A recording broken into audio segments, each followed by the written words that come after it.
It comes from a disgusting place of not being fulfilled in your life, having never accomplished anything.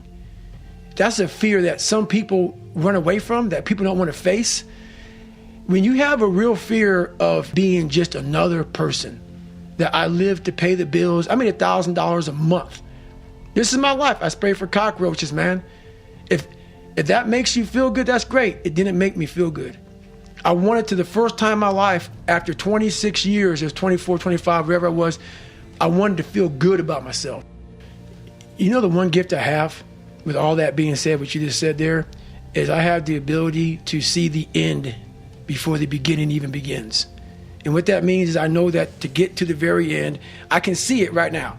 So before I went to Buds, and I was losing all this fucking weight and shit, I saw myself walking across the fucking stage at 191 fucking pounds, 'cause that's what I had to get to get into the door. I saw myself 6 months, a year later, whatever it's gonna take me to do it, I saw myself walking across that stage, getting that fucking certificate of graduation from Buds. And I was able to be there at 300 fucking pounds. And that feeling, that I was nowhere near that fucking feeling, I was able to put myself there 1,000,000 times every fucking day. And that feeling of like, my God, that is gonna feel fucking amazing. That's what made me suffer. That's what allowed the pain to be real and say, this is worth it. I want to feel for this fucking next 18 months. It took me 18 fucking months to finally become a Navy SEAL, to finally, just get through Buds. 18 months, it's 6 months. It took me 18. That's what woke me up every fucking morning, was I'm gonna put myself through this much fucking pain and suffering for a few seconds. That's all it is. A few seconds of joy. And it's so fucking worth it, man. That's what people don't get. So I'm able to put myself at the finish line, even though I have no finish line, but at the finish line of an event before I even start the motherfucker, to say, how are you gonna feel at the end of this? Right, visualizing is my biggest tool of life. That's why I've been able to put myself in cold water, put myself in a 100-mile race millions of times before I've done it. And I'm able to go through the race and see how I'm gonna feel at mile 50. Almost to the exact feeling. It's no surprise. I've already done this a million times. Mm-hmm. And that's the one thing I practice and practice and practice and practice overnight. But also, the most important thing is I practice that feeling of accomplishment that I'm going to have when it's all said and done with. I have to be very present in everything I do. Like, that's what gives me a huge advantage in life, especially today, in this day and age, with so much shit going so fast and everybody wants to keep everything going, everything up and everything. I want to be the greatest multitasker of all time. Not me. If I put my 100% into what's in front of me, I will destroy it. If I'm out here just multitasking and shit, I'm gonna half-ass everything I do. So it is the most important thing in the world to me, is being focused at the task at hand. No, but the one thing I'm most scared of in the world is losing touch with the best thing in the world is your mind. Your mindset, how you can picture yourself, how you can focus, how you can drive, how you can put yourself in so many situations to get out of it. Because those headphones we listen to, those phones that we Google to find information, there's so many situations in my life where that shit's not gonna help me. I was very fortunate to go through 3 times, and not in a sadistic way, in a life-changing, growing way. I found out so much about myself through going through that training 3 times, and I went through the hardest part of the training 3 times. After the first, so first phase is the crucible, man. And that's where I was at for 3 times. I spent most of my time in Buds in first phase, in the hell weeks, and being in that grind. And in that grind, I got time to examine myself.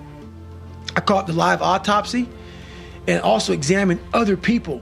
Because I was really good about putting people way above me. Because I wasn't shit. I was never nobody. So for me to be on the same stage as these great wannabe Navy SEALs and Buds training, like, my God, you guys are amazing. I actually got here with you all. Thank you so much for allowing me into play. But as I was there for so long, I got a really good chance to sit back, because now the cold water is just water now. It's no longer cold anymore. Your mind starts to change. They say get in the water, most people think about it. For you, it became my life. So I started learning that if you start to change your mindset versus it being like, oh my God, this sucks. I became a professional Bud student. So I wasn't going to leave until I graduated. So I started realizing if this is my home, this is what I am, I had to always reset the bar. I had to reset my new norm. There always had to be a new norm. So one thing we don't do is we don't have a new norm. My new norm is you get up every fucking morning at 4 o'clock and you suffer. This is your new norm. That became my new fucking life. Most people want to get out of it. I said, no, motherfucker, this is your new life. This is who you are. Your new norm is you wake up and you suffer. And I started realizing if that's my mentality, this shit ain't hard anymore. But the fact of the matter is that the reason discipline is hard to maintain is because it is hard to maintain.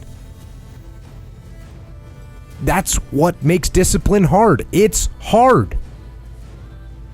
And if you hear me claim that discipline is easy for me, then straight up, that's just my ego talking. That's what that is. Because I'm, unfortunately, just as human as everyone else. And it is work to maintain the discipline. That's what it is. Work. Holding the line.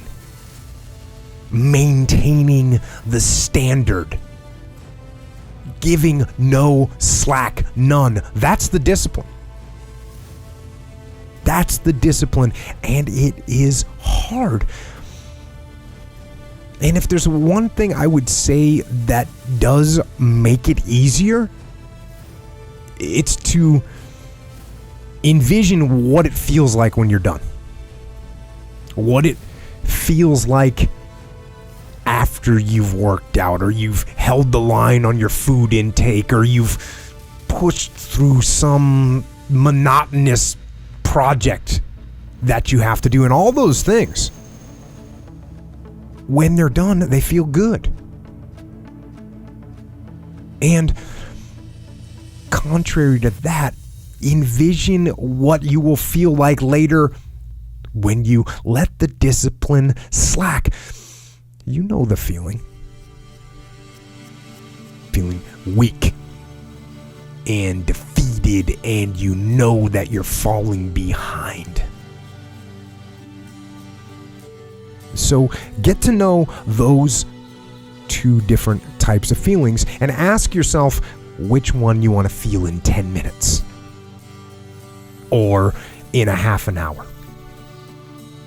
When the thing is done, when the discipline has been implemented.